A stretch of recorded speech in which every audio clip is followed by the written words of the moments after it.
और क्या हाल चाल। तो आज मैं आपको एक नई स्टोरी को एक्सप्लेन करने वाला हूँ जो कि बहुत ही ज्यादा अच्छी है और जो हमारा पूरा अर्थ है ना, इस स्टोरी को सबसे ज्यादा पसंद किए जाने वाले स्टोरियों में से एक है। तो ज्यादा बकवास किए बिना शुरू करते हैं। तो इस स्टोरी की शुरुआत होती है और हमें एक ऐसी दुनिया को बताया जाता है जहाँ पर जादुओं का इस्तेमाल किया जाता था और अपनी कल्टीवेशन पावर के हिसाब से हर किसी को यहाँ पर इज्जत मिलती थी। अब स्टोरी की शुरुआत होती है और फिर हमें एक खरगोश को बताया जाता है जो कि तेजी से कुछ लोगों से बचकर भाग रहा होता है। अब ये खरगोश शुरू में तो जमीन पर भागता है, लेकिन जब ये देखता है कि कुछ लोग उसका पीछा नहीं छोड़ रहे, इसलिए खरगोश चलता है तो अपनी शक्तियों के पंख निकालता है और उनसे तेजी से भागने लगता है। अब इतने में यहाँ पर जब ये खरगोश ये दिखता है कि पीछे वाले बंदे उसका पीछा नहीं छोड़ रहे, तो ये खरगोश चलता है तो अपने आप को ब्लास्ट कर लेता है, जिस वजह से ये खरगोश यहाँ पर मारा जाता है। अब इतने में हमें बताया जाता है कि इस खरगोश के पास एक टोकन था जिसे लेने के लिए जो पीछे के बंदे हैं ना, वो आ रहे थे इसका पीछा करने के लिए। लेकिन खरगोश ने जब अपने आप को ब्लास्ट किया ना, उसी समय टोकन नीचे जमीन पर गिर गया, इसलिए इन लोगों को लगा कि मानो वो टोकन डिस्ट्रॉय हो गया, इसलिए लोग भाग गए यहाँ से। अब इसी के साथ सीन सब होता है और पर हमें इस कहानी के मेन हीरो अंशु को बताया जाता है जो कि बचपन से ही अपनी फैमिली की हमेशा हार देखता हुआ आ रहा था। और तो और उसके फादर उससे कहा करते थे कि एक समय में उनकी फैमिली पूरे के पूरे ग्रेट वर्ल्ड पर कब्जा करती थी, राज करती थी, लेकिन जब से वो अपने फैमिली के मेन टूर्नामेंट को हारे हैं, तब से उनकी फैमिली के बुरे दिन शुरू हो गए हैं। अब इतने में हमें बताया जाता है कि जो हमारा अंशु है ना, उसके सौतेले भाई वगैरह हमेशा उसे मारते रहते थे और उसे हमेशा बुली करते रहते थे, लेकिन अंशु को कभी भी लड़ना नहीं आया, इसलिए वो हमेशा अपने भाइयों से पिटता रहता था। अब इतने में हमें एक दिन का सीन बताया जाता है जहाँ पर अंशु के सौतेले भाई चलते हैं तो अंशु को बहुत ही बुरी तरीके से मारते हैं और उसे एक खाई में फेंक देते हैं। अब जब अंशु खाई में गिरता है तो एक चट्टान पर जाकर पड़ता है धड़ाक और उसका ब्लड निकलकर एक स्टोन पर पड़ जाता है। अब ये स्टोन वही होता है जो स्टोरी की शुरुआत में एक खरगोश लेकर भाग रहा था। अब जैसे ये टोकन अंशु का ब्लड अपने आप पर पड़ता हुआ दिखता है ना, तो एक ब्लास्ट हो जाता है, जिस वजह से अंशु चलता है तो पानी में गिर जाता है और डूबने लगता है। अब जैसे अंशु डूब रहा होता है ना, तभी उसे अपने परिवार का ख्याल आने लगता है कि किस तरीके से हमेशा दूसरे फैमिली वाले उसके परिवार को बुली करते रहते हैं। इसलिए अंशु चलता है तो दोबारा से होश में आता है और पानी में तैरकर बाहर जाने लगता है, लेकिन अंशु बहुत ही ज्यादा जख्मी था, इसलिए यहीं पर बेहोश हो जाता है। अब इतने में सीन चुप होता है और पर हमें एक गुफा का सीन बताया जाता है जहाँ पर अंशु बेहोश डला हुआ था। अब जैसे अंशु को होश आता है ना, तो वो देखता है कि उसकी जितनी भी चोटें वगैरह है ना, वो सारी की सारी हील हो चुकी हैं। अंशु हैरान हो जाता है कि भला उसके साथ ऐसे हुआ क्या, जिस वजह से उसकी चोट वगैरह हील हो गई, और वो तो भला पानी में गिरा था, लेकिन वो यहाँ पर कैसे आ गया। लेकिन अंशु चलता है तो इस बात को नजरअंदाज करता है और अपने घर चला जाता है। अब जैसे ही अंशु घर आता है ना, तो हमें पता चलता है कि अंशु की एक छोटी बहन है जिसका नाम सोनम है और अंशु अपनी बहन से बहुत ही ज्यादा प्यार करता है और हमेशा उसे सुरक्षित रखना चाहता है। अब अंशु चलता है तो बहुत ही ज्यादा थका हुआ था, इसलिए वो सो जाता है। अब इतने में हमें रात का सीन बताया जाता है। जो अंशु है ना, वो सपना दिख रहा है और जिस पत्थर पर उसका ब्लड गिरा था ना, वो अंशु के शरीर में ही आ चुका है और वो पत्थर चलता है तो वो जगमगाने लगता है और अंशु की जो स्पिरिट है ना, आत्मा है ना, उसे नई नई टेक्निकें सिखाने लगता है, जिस वजह से अंशु चलता है तो थोड़ा बहुत लड़ना सीख जाता है अपने सपनों में। अब इतने में सीन सब होता है और पर हमें सुबह का सीन बताया जाता है जहाँ पर जो अंशु की बहन है ना सोनम, उसे उसके सौतेले भाई परेशान कर रहे हैं। अब जब अंशु जागता है ना, और वो जब अपनी छोटी बहन को अपने भाइयों के साथ ही बुली होता हुआ देखता है तो वो गुस्सा हो जाता है और जो बंदा सोनम को बुली कर रहा था ना, उससे ही लड़ने लगता है, लगे तेरी। अब जब ये भूतिया जैसी शकल का बंदा अंशु को अपने ऊपर हमला करते हुए देखता है ना, तो ये चलता है तो अंशु में एक पावरफुल मुक्का जड़ देता है, लेकिन अंशु चलता है तो एक हाथ से ही उसके मुक्के को रोक लेता है। अब जैसे अंशु ये महसूस करता है कि उसके पास कुछ पावर आ चुकी है, तो वो समझ जाता है कि उसे जो सपना दिखा था ना, वो एकदम हकीकत है। सच में उसके शरीर में कोई टोकन है जिसकी सहायता से वो कुछ चीजें सीख सकता है। इसलिए अब अंशु चलता है तो सामने जो भूतिया जैसी शकल का बंदा है ना, उससे लड़ने लगता है, लगे तेरी। लेकिन यहाँ पर एक और भूतिया जैसी शकल का बंदा आ जाता है और वो अंशु को रोक लेता है कि रुको, क्या कर रहे हो? अगर तुम्हें लड़ने का इतना ही शौक है ना, तो फैमिली कॉम्पिटिशन बहुत ही जल्द होने वाला है, उसमें हम देखेंगे कि कौन किसको हराता है। अब जब यहाँ पर अंशु इस भूतिया जैसी शकल के दूसरे बंदे की बात सुनता है ना, तो ये चैलेंज को स्वीकार कर लेता है। अब इतने में हमें यहीं पर एक बुड्ढे को बताया जाता है जो कि बुड्ढा नहीं बल्कि असल में यंग था। अब जब ये बुड्ढा अंशु को लड़ता हुआ दिखता है और वो ये दिखता है कि अंशु को शक्तियों का इस्तेमाल कर सकता है, तो ये बुड्ढा चलता है तो यहीं पर मन में फैसला ले लेता है कि मैं अंशु को सिखाकर ही रहूंगा कि पावरफुल शक्तियों का इस्तेमाल कैसे किया जाता है। अब समय गुजरता है, ये बुड्ढा चलता है तो अंशु को लड़ना सिखाता रहता है, साथ ही साथ कुछ टेक्निकों का इस्तेमाल भी करना सिखाता रहता है। अब इतने में हमें एक दिन का सीन बताया जाता है जहाँ पर जो सोनम है ना, उसके अंदर आइस वाली शक्तियां है ना, वो ज्यादा बढ़ गई थी, इसलिए अब अंशु चलता है तो सोनम की शक्तियों को बाहर निकालता है और उसका एक मोती बनाकर और और उस मोती से बढ़िया सा नेकलेस बनाकर सोनम को गिफ्ट कर देता है, जिस वजह से सोनम अपनी शक्तियों पर और भी अच्छी तरीके से कंट्रोल करने लगती है। अब समय गुजरता जाता है और जो अंशु है ना वो लगातार ट्रेनिंग करता जाता है, जिस वजह से वो और भी ज्यादा पावरफुल हो जाता है और अपनी 1-2 लेवलों को भी अनलॉक कर लेता है। अब इसी के साथ सीन शिफ्ट होता है और फिर हमें उस दिन का सीन बताया जाता है जिस दिन फैमिली कॉम्पिटिशन होने वाला है। अब यहाँ पर जैसी फैमिली कंपटीशन शुरू होता है ना तो हमें बढ़िया बढ़िया सी फाइट बताई जाती है। यहाँ पर सोनम चलती है तो वो भी लड़ने के लिए आती है, लेकिन वो एक केंचुई जैसी शक्ल के बंदे से हार जाती है। अब फाइनली यहाँ पर हमारा अंशु चलता है तो वो भी लड़ने के लिए आता है और अपनी 6 लेवल वाली पावर को अनलॉक कर जो केंचुई जैसी शक्ल का बंदा है ना उसे हरा देता है। अब जैसी अंशु केंचुई वाली शक्ल को हराता है ना तो उसका नाम जो मिनी फैमिली है ना उसमें चारों तरफ छा जाता है। और तो और यहाँ पर जो एक बुड्ढा है ना गुचल बुड्ढा वो भी अंशु को विजयी घोषित कर देता है और फाइनली जो कंपटीशन है ना वो अंशु जीत जाता है, जिस वजह से जो अंशु का परिवार है ना उसकी रेपुटेशन उनकी फैमिली में थोड़ी सी बढ़ जाती है। अब इसी के साथ सीन शिफ्ट होता है और पर हमें एक हॉल का सीन बताया जाता है जहाँ पर कुछ घुसड़ बुड्ढे आपस में बातचीत कर रहे होते हैं कि जो हमारी अंश फैमिली है ना उसकी रेपुटेशन लगातार गिरती जा रही है, इसलिए आस पास की जो और फैमिली है ना वो हम पर हमला करने की सोच रही है। हालांकि वो ये चाहती है कि हम उनमें शामिल हो जाएं, इसलिए वो एक कंपटीशन को अनाउंसमेंट कर रही हैं। अब जब ये बुड्ढा कहता है ना तो दूसरा बुड्ढा चलता है तो हमें से रिला देता है कि ठीक है हम उस कंपटीशन में हिस्सा लेने के लिए जरूर जाएंगे। अब इसी के साथ सीन शिफ्ट होता है और पर हमें एक नई जगह का सीन बताया जाता है और यहीं पर वो आज कंपटीशन होने वाला है जिसके जरिए पता चलेगा कि इस प्रदेश में कौन सी फैमिली राज करेगी। अब फाइनली हमें 3-4 घुसड़ बुड्ढों को बताया जाता है और इनके सामने अंशु और उसकी छोटी बहन, इसके अलावा और भी 5-6 अन्य फैमिलियों के यंग मास्टर खड़े हुए होते हैं। अब इतने में घुसड़ बुड्ढा चलता है तो यहाँ पर कहने लगता है कि आप सभी को जंगल में जाना है और जंगल में से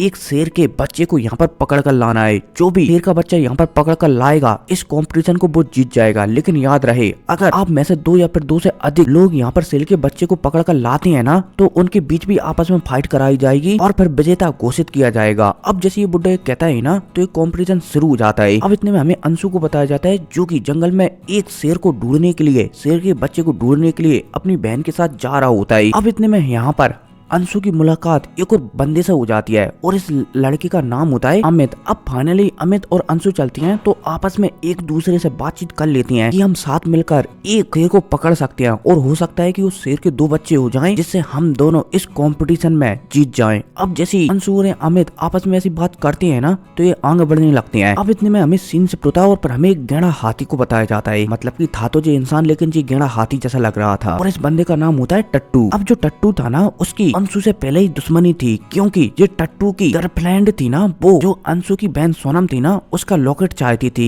लेकिन अंशु ने उसे लॉकेट नहीं दिया था, इसलिए टट्टू अंशु से दुश्मनी कर बैठा था। अब जब टट्टू ये देखता है कि अंशु की दोस्ती अमित से हो गई है तो ये थोड़ा गुस्सा हो जाता है, लेकिन अब ये टट्टू चलता है तो एक टाइगर के पास पहुंचता है और उसकी पूंछ काट देता है। इसके अलावा टट्टू चलता है तो अमित को पकड़कर जो गुफा है ना उसके अंदर फेंक देता है। अब जब अंशु टट्टू को ऐसा करता हुआ देखता है और अमित को गुफा के अंदर फेंकता हुआ देखता है तो अंशु चलता है तो वो टट्टू का पीछा नहीं करता। हालांकि वो अगर टट्टू का पीछा करता तो इस कंपटीशन को जीत सकता था, लेकिन वो टट्टू का पीछा नहीं करता बल्कि वो अमित को शेर की गुफा में लेने के लिए अंदर चला जाता है। अब जैसे अमित अंशु को शेर की गुफा में आता हुआ दिखता है ना तो वो मना करता है कि शेर सो रहा है तुम निकल जाओ, लेकिन अंशु चलता है तो अमित को यहाँ से बचा कर ले जाने लगता है। लेकिन तभी अंशु देखता है कि जो टाइगर है ना वो बहुत ही ज्यादा जख्मी है। इतने में जो टाइगर था ना वो मारा जाता है, लेकिन मरने से पहले जो टाइगर है ना वो अपने दोनों बच्चे अमित और अंशु को दे जाता है। अब जैसे अमित और अंशु ये देखते हैं कि उन्हें टाइगर के बच्चे मिल चुके हैं तो दोनों बहुत ही ज्यादा खुश हो जाती हैं। अब इतने में सीन शिफ्ट होता है और पर हमें कंपटीशन वाली जगह का सीन बताया जाता है जहाँ पर जो टट्टू है ना वो नियम के मुताबिक वो चीज ले आया है जो कि इस कंपटीशन को वो जीत सकता है। अब इतने में यहाँ पर अमित और अंशु भी आ जाते हैं। अब जब भूचल बुड्ढा अमित और अंशु के हाथों में टाइगर देखता है ना तो वो भी हैरान हो जाता है, लेकिन अब नियम के मुताबिक तीनों को आपस में फाइट करनी होगी। लेकिन जो अमित है ना वो बहुत ही ज्यादा जख्मी था, इसलिए अमित चलता है तो वो पीछे हट जाता है और यहाँ पर सिर्फ अंशु और टट्टू के लिए बचते हैं। अब जो कॉम्पिटिशन करवाने वाला बुड्ढा चलता है तो यहाँ पर एक चैलेंज रख देता है कि ठीक है अगर अंशु हार गया ना तो जो दोनों टाइगर है ना एक टट्टू फैमिली को देने पड़ेंगे, और अगर टट्टू हार गया तो टट्टू फैमिली का जो मेंशन है ना वो अंशु फैमिली के नाम कर दिया जाएगा। अब जैसे ही अंशु बुड्ढे की बात सुनता है ना तो वो हमें से रिला देता है कि ठीक है मैं शर्त को स्वीकार करता हूँ। अब जैसे अंशु ये स्वीकार करता है ना तो इन दोनों के बीच फाइट होने लगती है, लगे तेरी। अंशु चलता है तो पहले तो हारता हुआ दिखाई देने लगता है, लेकिन अंशु चलता है तो अपनी पावर का इस्तेमाल भी करने लगता है और वो टट्टू पर भारी पड़ने लगता है। अब जब टट्टू ये देखता है कि अंशु उस पर भारी पड़ रहा है तो टट्टू चलता है तो वो अपने रैंक 2 की पावर के फर्स्ट लेवल को एक्टिवेट कर लेता है, जिस वजह से वो अंशु पर भारी पड़ने लगता है। अब जब अंशु दोबारा से ये दिखता है कि टट्टू उस पर दोबारा से भारी पड़ रहा है, तो अंशु चलता है तो वो भी रैंक 2 की फर्स्ट लेवल वाली पावर को एक्टिवेट कर देता है, जिस वजह से दोनों की फाइट एकदम टक्कर की होने लगती है। अब इतने में टट्टू चलता है तो यहाँ पर एक थंडर पावर का इस्तेमाल करने लगता है। अब जब अंशु टट्टू को ऐसा करते हुए दिखता है ना, तो अंशु चलता है तो वो भी एक सील का इस्तेमाल करने लगता है और पलक झपकती टट्टू का जो अटैक है ना उसे डिजोल्व कर देता है। अब इतने में अंशु चलता है तो टट्टू में एक जड़ता है, जिस वजह से टट्टू पीछे फेंकता हुआ चला जाता है और फाइनली मैदान से बाहर जाने का पड़ता है और जो हमारा अंशु है ना वो इस मैच को जीत जाता है। अब जैसे अंशु मैच को जीतता है ना, तो नियम के हिसाब से जो पैलेस और जो जंगल है ना वो अंशु फैमिली को मिल जाती है। अब इतने में सीन शिफ्ट होता है और फिर हमें कुछ दिन बाद का सीन बताया जाता है, जहाँ पर जो टट्टू फैमिली है ना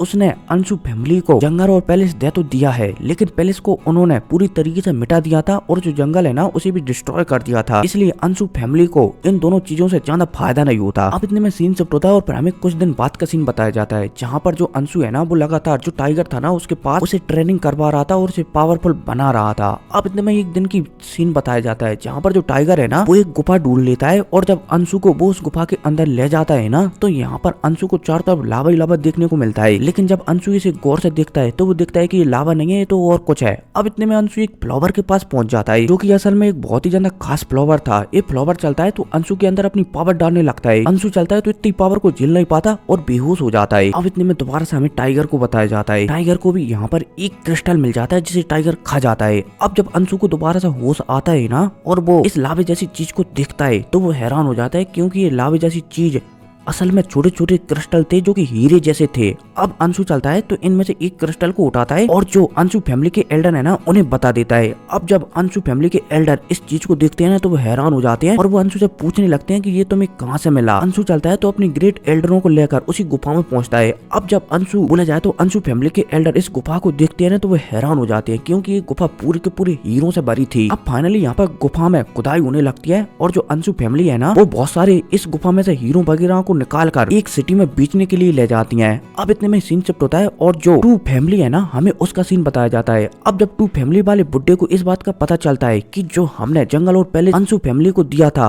उस जंगल में असल में एक गुफा है जो कि हीरो से भरी है, तो टू फैमिली का एल्डर चलता है, बुड्ढा चलता है, तो उस गुफा को छीनने के तरीके सोचने लगता है। अब इसी के साथ सीन शिफ्ट होता है और पर हमें अंशु को बताया जाता है जो कि एक सिटी में आकर उसे एक बैग पसंद आ जाता है। अंशु चलता है तो पूरी कीमत देकर जो बैग है ना उसे ले लेता है। अब इतने में अंशु जब और भी सिटी घूम रहा होता है ना तो उसे यहाँ पर एक कांच का टुकड़ा पसंद आ जाता है, जो कि असल में कांच का नहीं बल्कि मेटल का टुकड़ा था। अंशु चलता है तो इसे भी खरीदने के लिए कीमत देने लगता है, लेकिन इतने में यहाँ पर एक लड़की आ जाती है और वो अंशु को एक टोकन या फिर बोला जाए तो मेटल की प्लेट खरीदने नहीं देती। और तो और जो लड़की है ना वो अपने सैनिकों से अंशु पर हमला भी करवा देती है। अब जब अंशु दोनों सैनिकों को अपने ऊपर हमला करते हुए दिखता है ना, इतने में यहाँ पर एक और बुड्ढा आ जाता है और दोनों सैनिकों से बोला जाए तो उनकी तलवार को अपनी साइड खींच लेता है और कहने लगता है कि ये टोकन पहले से ही उस लड़के ने खरीद लिया है ना, तो भला तुम मुझसे जबरदस्ती क्यों कर रहे हो। अब जब ये दोनों सैनिक उस बुड्ढे की बात सुनते हैं ना तो ये समझ जाते हैं कि ये बुड्ढा बहुत ही ज्यादा स्ट्रॉन्ग है, इसलिए वो अपनी मिसेस को लेकर यहाँ से चले जाते हैं। अब इतने में हमारा अंशु चलता है तो बुड्ढे को ग्रीट करने लगता है कि थैंक यू एल्डर, आपने मुझे बचाया।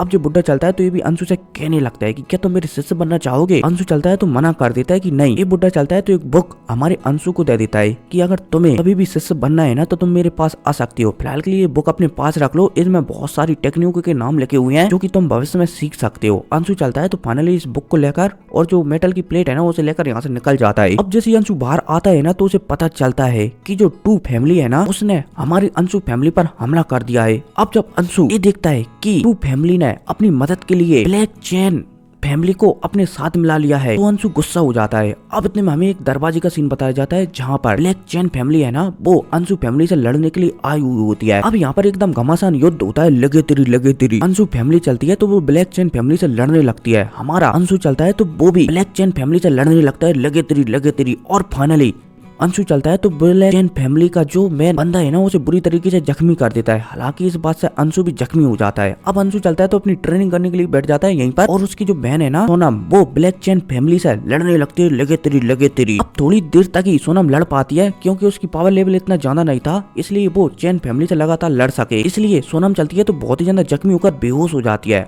अब इतने में हमें दोबारा से अंशु को बताया जाता है जो कि अपनी पावर को रिकवर कर चुका था और ब्लैक चेन फैमिली के सामने आकर एकदम पहाड़ की तरह खड़ा हो जाता है। है। अब हमारा अंशु चलता है तो जो ब्लैक चेन फैमिली का लीडर है ना उसे पूरी तरीके से निपटा डालता है, और वो भी एक ही अटैक में, क्योंकि फिलहाल के लिए हमारा जो अंशु है ना उसका पावर लेवल बढ़ चुका था। अब फाइनली जब ब्लैक चेन फैमिली का यहाँ पर लीडर मारा जाता है ना तो वहाँ के लोग चलते हैं तो वो भाग जाते हैं। अब इतने में दोबारा से हमें टू फैमिली को बताया जाता है, और जब टू फैमिली का लीडर ये सुनता है कि ब्लैक चेन फैमिली वाले मारे जा चुके हैं तो वो बहुत ही ज्यादा गुस्सा हो जाता है। लेकिन अब जो टू फैमिली का बुड्ढा चलता है तो फैसला लेता है कि हम अंशु फैमिली को पूरी तरीके से खत्म कर देंगे। अब इसी के साथ सीन शिफ्ट होता है और पर हमें अंशु को बताया जाता है जो कि एक किताब के थ्रू अपनी ट्रेनिंग कर रहा था, और जो उसे मेटल का पीस मिला था ना उसे भी समझने की कोशिश कर रहा था कि इस मेटल के पीस में आखिरकार कौन सी टेक्निक है। अब इसी के साथ सीन शिफ्ट होता है और पर हमें सुबह का सीन बताया जाता है जहाँ पर जो अंशु फैमिली है ना उसे एक मैसेज आया था टी फैमिली की ओर से कि जो टी फैमिली है ना वो शर्मिंदा है कि उन्होंने अंशु फैमिली पर हमला किया, इसलिए वो अंशु फैमिली से माफी मांगना चाहती हैं और उन्हें खाने के तौर पर टी फैमिली में इनवाइट किया है। अब जैसे अंशु फैमिली के बुड्ढे को इस बात का पता चलता है ना तो अंशु फैमिली का बुड्ढा समझ जाता है कि हो सकता है कि ये टी फैमिली की कोई चाल हो, इसलिए अंशु फैमिली का बुड्ढा चलता है तो वो भी अपने पावरफुल लोगों को और साथियों को अपनी मदद के लिए कह देता है कि अगर टी फैमिली ने हमें धोखा दिया ना तो हम उन्हें वहीं पर निपटा देंगे। अब इसी के साथ सीन शिफ्ट होता है और पर हमें उस दिन का सीन बताया जाता है जहाँ पर अंशु फैमिली टी फैमिली से मिलने के लिए उनके ही घर गई थी। अभी यहाँ पर हमें एक हॉल का सीन बताया जाता है जहाँ पर जो अंशु फैमिली का बुड्ढा है ना वो एक साइड में बैठा हुआ था और जो टी फैमिली का बुड्ढा है ना वो दूसरी साइड बैठा हुआ था। अब टी फैमिली का बुड्ढा चलता है तो यहाँ पर कहने लगता है कि हमने एक सिटी खरीदी है और उस सिटी पर रूल करने के लिए हम सभी को एक साथ मिलकर चलना पड़ेगा ताकि उस सिटी पर हम सही तरीके से रूल कर सकें। अब अंशु फैमिली का बुड्ढा जब सामने वाले बुड्ढे की बात सुनता है ना तो वो मना कर देता है कि मुझे रूल पूर्ण करने में कोई भी इंटरेस्ट नहीं है, इसलिए मैं जा रहा हूँ। अब जैसे अंशु फैमिली का बुड्ढा यहाँ से जाने लगता है ना तो टी फैमिली का बुड्ढा चलता है तो अंशु फैमिली के बुड्ढे पर हमला कर देता है और इनमें लगे तेरी होने लगती है। अब जो टी फैमिली का बुड्ढा था ना उसने एक और सेक्ट से पहले ही मदद मांग रखी थी और उस सेक्ट का नाम था खूनी सेक्ट, बोला जाए तो खूनी क्लैन। अब खूनी क्लैन का लीडर चलता है तो वो यहाँ पर आ जाता है और जो अंशु फैमिली का बुड्ढा है ना उससे लड़ने लगता है लगे तेरी। लेकिन इतने में यहाँ पर हमारा अंशु आ जाता है और वो खूनी क्लैन के बुड्ढे से लड़ने लगता है लगे तेरी। अब हमारा अंशु चलता है तो वो उसी चांदी की प्लेट का इस्तेमाल करता है जो कि उसने कुछ दिनों पहले ही बाजार से खरीदी थी। और फाइनली अंशु चलता है तो जो खूनी क्लैन का लीडर है ना जो कि यहाँ पर टी फैमिली की ओर से यहाँ पर आया था, क्योंकि टी फैमिली ने खूनी क्लैन के लीडर से वादा किया था कि वो 60% सिटी का प्रॉफिट खूनी क्लैन को देगा। अंशु चलता है तो खूनी क्लैन के लीडर को मार देता है और यहाँ पर जो टी फैमिली का एल्डर है ना